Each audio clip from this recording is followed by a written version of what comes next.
भाग्योदयेन बहुजन्म समर्जितेन सत्संगमं च लभते पुरुषो यदा वै।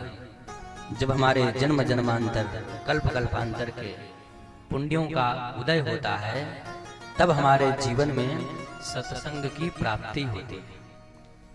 और जब सत्संग की प्राप्ति होती है तो उसके बाद क्या होता है? तो सत्संग की प्राप्ति के बाद अज्ञान हेतु कृत मोह मदांधकार, जो अज्ञान रूपी अंधकार हमारे जीवन में है, वो अज्ञान रूपी अंधकार कब जाता है? जब हमारे जीवन में सत्संग मिलता है। क्योंकि बिनु सत्संग विवेक न होई। बिना सत्संग की विवेक नहीं होता है तो ठीक है, लेकिन राम कृपा बिनु सुलभ न। सत्संग से सब कुछ मिल रहा है, ठीक है, लेकिन सत्संग इतने आसानी से मिलने वाला नहीं है। वो कब मिलता है? जब ऐसे परिवारों में, ऐसे घरों में भगवान कृपा करता है। धन संपत्ति ऐश्वर्य किसके पास नहीं है? प्रत्येक व्यक्ति के पास या बहुतों के पास भगवान ने सब कुछ दिया है, पर उन्हीं सब में से भगवान किसी को चुनते हैं, किसी एक को चुनते हैं, या किसी को चुनते हैं कि तुम अब मेरे योग्य हो। और जब भगवान चुन लेते हैं कि तुम मेरे योग्य हो, तब उनको सत्संग के माध्यम से ऐसे महापुराणों का आयोजन करवाते हैं। क्योंकि अन्य सब कार्य तो हम कुछ भी करें, लेकिन सत्संग की प्राप्ति या श्रीमद् भागवत महापुराण की प्राप्ति बिना भगवत कृपा के जीवन में संभव नहीं। और श्रीमद् भागवत महापुराण इतना महानतम ग्रंथों में से क्यों है? कल हम सब ने महात्मा की कथा हम सब ने सुना ना, अन्य अन्य उदाहरणों के द्वारा। ये मानव पाप कृतस्त सर्वदा सदा दुराचार रताभिमार्गा क्रोधाग्नि दग्धा कुटिलाश्च कामिनः।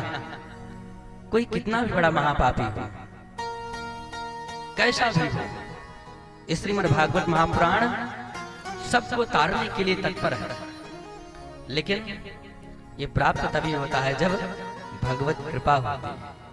जिनको भगवान को तारना होता है, जिस कुल को भगवान को अपना बनाना होता है। और इस श्रीमद् भागवत महापुराण के अगर हम महात्मा का प्रथम श्लोक, जैसा कि हम लोगों ने कल श्रवण किया था,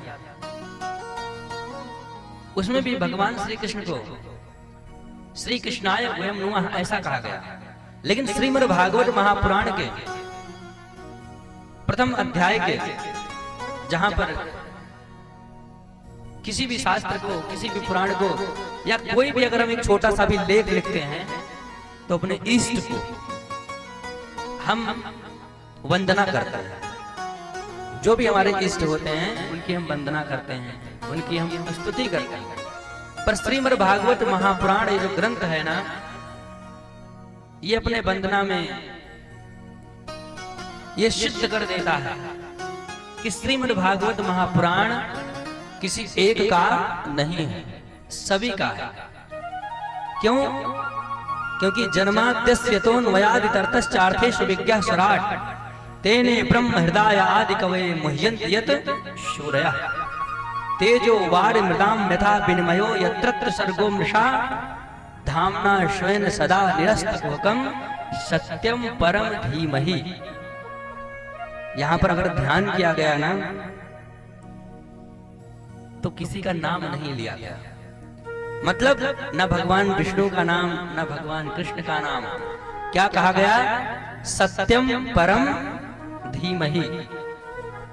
इसका मतलब क्या है?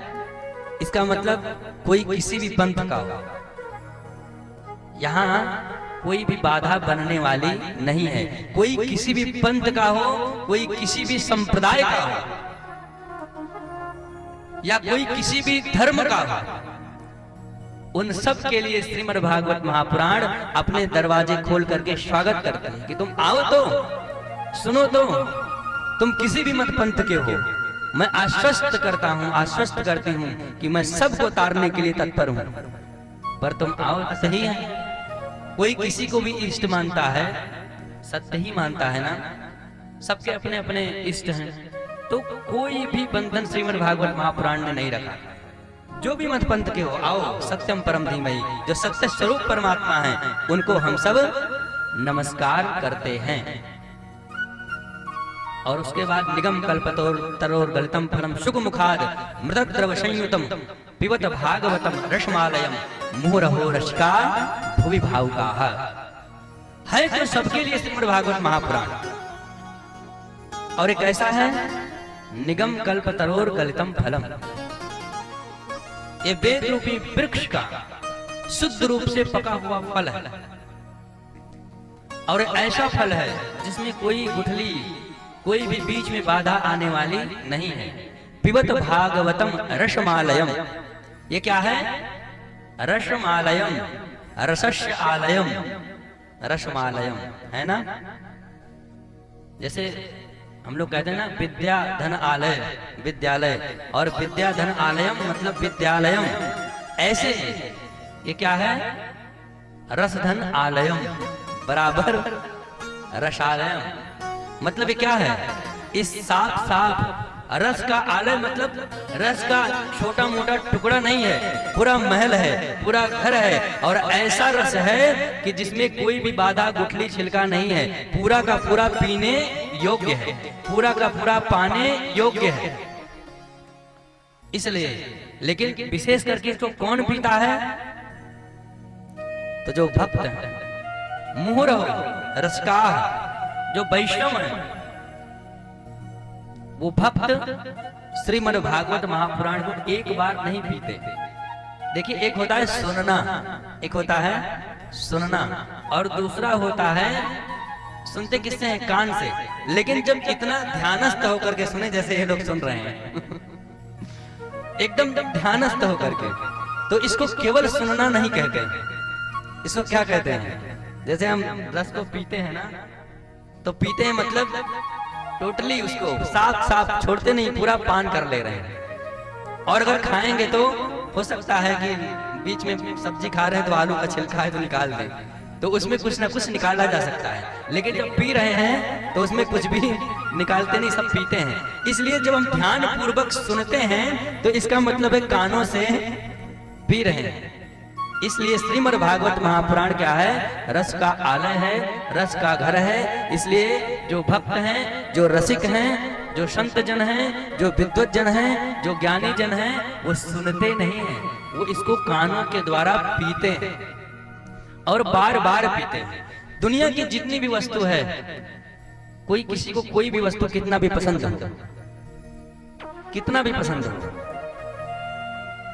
जो भी बाजार में कहीं भी उपलब्ध वस्तु है, कोई रसगुल्ले, कोई कुछ भी, अगर उसको कितना भी पसंद है, वो कितना खा सकता है?